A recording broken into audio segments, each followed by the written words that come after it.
छत नहीं है उनके सिर के ऊपर सिर ढकने के लिए, सड़कों के फुटपाथों पर सोते हैं, जो मिल जाता है रूखा सूखा भूखा किसी का छोड़ा हुआ उसी को अपना खा के, नहाना नहीं धोना नहीं शरीर की, उनको जिंदगी क्या जिंदगी जीना है उनका। वक्त होता था ऐसा, अब भी है बहुत से जीवों को, लेकिन वो जीव आए हैं। आप सवाल भी कर सकते हो कि उनके साथ ऐसा क्यों हुआ कि इंसान पहले प्रारब्ध कर्म करके आता है, उस प्रारब्ध कर्म के बस जीव की ये हालत होती है। लेकिन जिन लोगों के पास ये सारी चीजें बढ़िया हैं, घर है मकान है खाने पीने का साधन अच्छा परिवार है, हर चीज से संपन्न हो खुशहाल हो, उसके बावजूद जो काम करना चाहिए उसको आप भूले, गरूर हुआ, अभिमान हुआ, लुटे गए, उस माया के फंदे में फंसे हम। तो ये काल माया के फंदे यही हैं, रोक देते हैं उसको, उस मार्ग से भटका देते हैं। वो अपने परिवार को लेकर निकल गया कि कहीं गुजारा करेंगे। गुजारा करने के लिए क्या था, चलते चलते एक जंगल में जाके बैठ गए और वहां बैठ के अपने बच्चों से कहने लगा कि बेटा यूं तो कोई काम नहीं चलेगा, मांगने से कोई नहीं देगा, 2 रोटी खाए बिना पेट नहीं भरेगा, भूख से मरेंगे, कि जाओ थोड़ी मूंज तोड़ के ले आओ। सरकंडे पर से मूंज उतार के लेके आते हैं, रस्सी बनाते हैं उससे। तो क्या किया कि उसके लड़के कहते गए, वो मूंज तोड़ के लेके आ गए। उसने क्या किया, रस्सी बांटनी शुरू कर दी। जंगल में पेड़ था, भारी पेड़ था। तो कहते हैं कि रस्सी जब वो काफी बट गई तो ऊपर से भूत उतर के आया एक, और भूत आया तो आके कहने लगा कि क्यों भाई रस्सी ये क्या कर रहा है? बोला कि दिखाई नहीं देती, रस्सी बांध रहा हूं। कहने लगा तू कौन है? बोला मैं तो भूत हूं। बोला ये रस्सी किस लिए बांट रहा है? बोला कि तेरे को बांध दूंगा इसमें। बोला भाई मुझे छोड़ दे, किसी तरह छोड़ देगा मेरे को? बोला ना नहीं छोड़ूंगा। बोला अगर खजाना बता दूं छोड़ देगा? बोले हाँ फिर छोड़ दूंगा। बोला कि इसकी जड़ खोद ले, इसके अंदर खजाना रखा है पेड़ के नीचे, किसी जमाने में दबा था, अब वो मेरी जड़ों में छिपा है, किसी को पता नहीं। उसने उसको खोदा, उसमें खजाना निकला, वो लेके वापस घर आ गया। घर छोड़ के इंसान जब जाता है ना कुछ नहीं मिलता, बल्कि भले पुरुषों ने तो कहा है कि चंदा रहे तू गगनपति कौन भलेरा देश, बोले सम्मति हो तो घर भला ना भला प्रदेश। चंद्रमा से सवाल करता है कि चंद्रमा तू गगन का पति है, सारे संसार को देखता है, बता कौन सी जगह अच्छी है, कहां जाए और कहां पर अच्छा रहेगा। तो चंद्रमा क्या जवाब देता है कि सम्मति हो तो घर भला ना भला प्रदेश, कि अगर प्यार प्रेम है आपस में और खुशी और खुशहाली है तो घर भला, नहीं तो प्रदेश में निकल जाओ।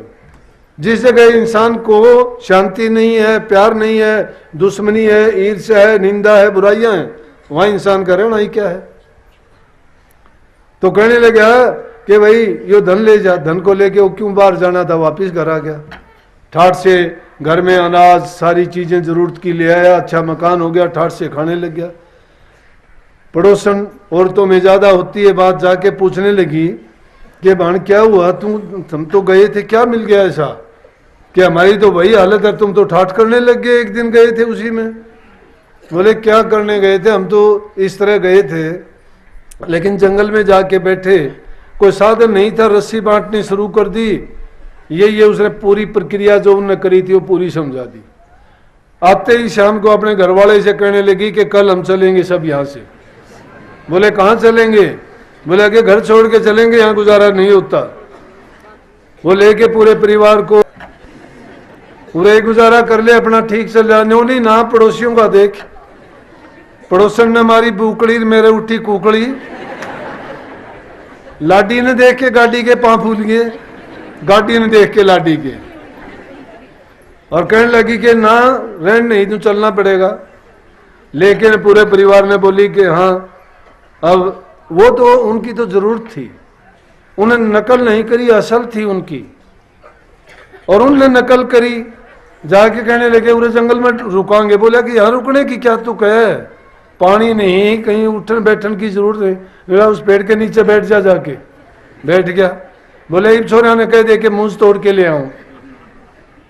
बोला अरे छोरो कौन ही मानने भाई, मुश्किल होगी, अगर इसकी नहीं मानेंगे तो घर बिगड़ेगा। थारी माँ जागी मेरी औरत जागी। कह सुन के कहने लग गया, जाओ छोरे नोला मुंह तोड़ लिया। नोबला तेरे हाथ टूट के तू तोड़ लिया। 2-4 गाली गुड़ी दे के उठा। उधर से औरत काट छोरे काम नहीं करें, गया मुंह लेके आया। आके ने बोला कि जेवड़ी बांट ले इसकी। वो सारे बैठ के वो जेवड़ी बांटने लग गया। अब जेवड़ी बांटने लग गया, वो भूत उतर के आया। फिर भूत ने सारे हालात देख लिए। बोला भाई क्या करता है? बोला रस्सी बांटू। ने बोला के करेगा? बोला तन्ने बांध दूंगा। ने बोला मन ने के बांधा? तेरे घर में तो बांध ले पहले। जो वो अपने परिवार को नहीं बांध सकता वो दूसरे को क्या बांधेगा? कहने का मतलब ये है, जब तक अपने मन के शत्रुओं को हम नहीं मार सकते। ये तो एक कहानी थी, एक शिक्षा थी, ये बताने के लिए कि इस मन के अंदर अनेक प्रकार के शत्रु भरे पड़े हैं।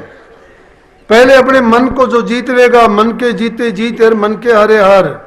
जब अपने मन से हम जीत जाएंगे तो समझो कि हमने संसार को ही जीत लिया है। पहले मन को काबू करो। लेकिन ये मानते हैं, कह देते हैं कि ना तो मन मरता है। कई बार बात बात में कहे ये काम मैं क्या करूं, अब तो मेरा मन मर गया। मन कभी नहीं मरता है। कबीर कहता है कि कबीर मैं सोचा मन मर गया और मर के हो गया भूत, लेकिन मरा बाद से फिर उठा रहा ऊत का ऊत। ये मर मर के भी उठ जाता है और ऊतपने फिर भी नहीं छोड़ता है। तो इसलिए ये ना समझो कि अपने जब मन को तुम धीरे धीरे करके काबू में ले आओगे, ये आपके कहे में हो जाएगा। गुरु से बढ़ के कोई अंकुश नहीं है। गुरु के सन्मुख जब जाओगे, गुरु की आज्ञा मेरे गुरु भक्ति है क्या? गुरु के वचन की पालना करना गुरु भक्ति है। गुरु की सेवा क्या है कि गुरु जो आज्ञा देता है उसमें अपने आप को लगा दो। जो गुरु की सेवा, गुरु के वचन का, गुरु की आज्ञा का मानना और गुरु के कहे अनुसार अपने जीवन को जो ढाल लेता है और नाम की कमाई करता है, धीरे धीरे करके उसका जीवन वैसा ही हो जाता है। बुराइयां अपने आप उससे निकलती चली जाती हैं, बुराइयों की जगह अच्छाई ले लेती हैं, और जहां अच्छाई आ जाती है वहां सुमति हो जाती है। जहां सुमति है वह नाना प्रकार के सुख है। जीवन भी सुख से बीतता है। इसीलिए भक्ति के मार्ग पर चलने वालों का अगत और जगत दोनों क्यों बन जाते हैं? दुनिया में रहते हुए वो सुख ही रहता है, क्योंकि इच्छाओं पर उसका काबू होता है, मन में उसके शांति होती है। जब भी कोई बात या विचलित होता है तो प्रभु का नाम लेता है, गुरु को याद करता है, और धीरे देखते ही देखते उसके सारी की सारी समस्याएं हल हो जाती हैं। ये नहीं है कि इंसान अगर धीरज रखे तो, हम धैर्य नहीं रखते, हम सोचते हैं कि मेरा काम तो अभी हो जाए। तो इसलिए मैंने कहा था कि ये कोई अगर पद होता, पदवी होती, कोई परीक्षा होती तो उसको पास करके उसकी डिग्री हाथ में लेके और रख देते कि मैंने पास कर ली। इसको पास करने की जरूरत नहीं। इस पर तो कदम कदम पर मन की रखवाली करनी है हर पल। और फिर भक्ति के मार्ग में तो जो जो आगे बढ़ते चले जाओगे, इसकी ये अपूर्व बात है कि इंसान उतना ही शांत चित्त और उतना ही इतना वो हो जाएगा कि उसको दुनियादारी की खबर और दुनिया की चीजों से कोई सरोकार नहीं रहेगा। सब दुनिया उसको अपनी लगेगी, सब जीव उसको अपने लगेंगे, उसकी एक ही लगन रहेगी। ना उसको जीने की परवाह, इसलिए उसको मरजीवा कह दिया, और ना उसको मरने का डर। जिसके दिल से मरने का डर निकल गया, जीने की कोई तमन्ना नहीं रही, वो ही जग जीत है, मन जीत है, गुरु का सेवक है, और उसी का जीवन सफल है। तो इसलिए प्रेमियों, हर चीज को बोलो कि सतगुरु ताराचंद का ये संदेशा सुनो सभी चित्त देश, ये उपदेशा, और सुमन भजन करो हमेशा। सुमन भजन जो नित्य प्रति करता है, हमेशा करता है, उसका अपने आप इन चीजों पर कंट्रोल, काबू होता चला जाता है, और उस इंसान का जीवन सफल ही सफल है। वो घर में भी सुखी रहेगा, मरने के बाद जाएगा तो भी उसको गुरु के धाम में, उनके चरणों में उसको स्थान मिलेगा, फिर मुड़ के दुनिया में नहीं आएगा। जीते जी अपना उसको पता लग जाएगा कि मैंने अपने जीवन में अपनी जो कामयाबी हासिल करनी थी वो मैंने कर ली है। लेकिन जो इंसान रास्ते से भटक जाता है, जो संसार के पदार्थों का गुलाम है, वो गुरु की कसौटी को सहन नहीं करेगा। वो तो मन का गुलाम जो होगा, कभी उसको अपनी इज्जत की ख्याल आएगा, कभी अपने पद का ख्याल आएगा, कभी उसको धन का, कभी अपने बेटों का, कभी परिवार का। अरे ये किसके हैं, किसी के नहीं है, ये सब के सब हमारे साथ जब तक हैं तब तक हैं, जब नहीं है तो कोई ना साथ जाता है ना कोई साथ आया था। इसलिए जो चीज हमारे साथ जाने वाली है उस चीज को ना भुलाओ, वो है नाम की कमाई या गुरु का आशीर्वाद। जिसने गुरु की दया, गुरु की आज्ञा प्राप्त कर ली और गुरु के बताए मार्ग पर चल के नाम की कमाई कर ली, वो उसका हर जन्म में साथ देगा। बुराइयों से बचो, अच्छाई के मार्ग पर चलो। समाज में फैली हुई कुरीतियां हैं, उनसे अपन बचने का प्रयास करो। ये बुरा पाप है कि भ्रूण हत्या जैसा, इससे बचो। जल की बर्बादी ना करो, पेड़ ज्यादा लगाओ, अपना काम खुद करो, किसी के ऊपर आधारित ना रहो। तुम दूसरे जीवों पर दया करोगे, आप पर अपने आप दया होगी। सबका इज्जत सम्मान करो, आपका भी सम्मान होगा। प्यार से व्यवहार करो, बूढ़े बुजुर्ग माँ बाप की कदर करो, इज्जत करो, सेवा करो। उनकी सेवा करोगे आपकी भी सेवा हो जाएगी।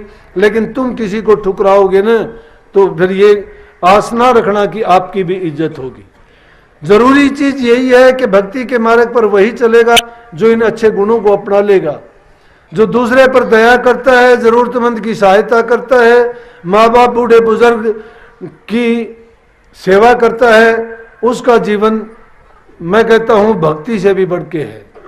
भक्ति करने में चूक हो सकती है, लेकिन सेवा करने वाले का ये नहीं हो सकता कि उसको किसी प्रकार का धोखा मिले, कि मालिक की ओर से उसको वो तोहफा मिलता है कि जिसके कारण उसको अच्छा जीवन और शांति, प्यार और जाने के बाद उसको अच्छा स्थान मिलता है कि उसका मनुष्य जीवन कामयाब होता है। सबको आशीर्वाद। मालिक आपको भक्ति में रुचि बढ़ाए, प्यार प्रेम रहे, आरोग्यता दे आपको, और भक्ति में दिन प्रतिदिन आगे ही आगे बढ़ते जाओ। सब चीजों को भूलो, नाम को ना भूलो। एक संकल्प लो कि हम नित्य प्रति चाहे थोड़े समय के लिए करो, नाम का सुमरण जरूर करो। ज्यों ज्यों सुमरण करते चले जाओगे, तुम्हारे कर्म की काई हटती चली जाएगी, तुम पाक साफ और पवित्र होते चले जाओगे, और दिन प्रतिदिन नाम के प्रति रुचि, गुरु के प्रति प्यार और प्रभु के प्रति भक्ति आपकी बढ़ेगी। सबको आशीर्वाद। राधा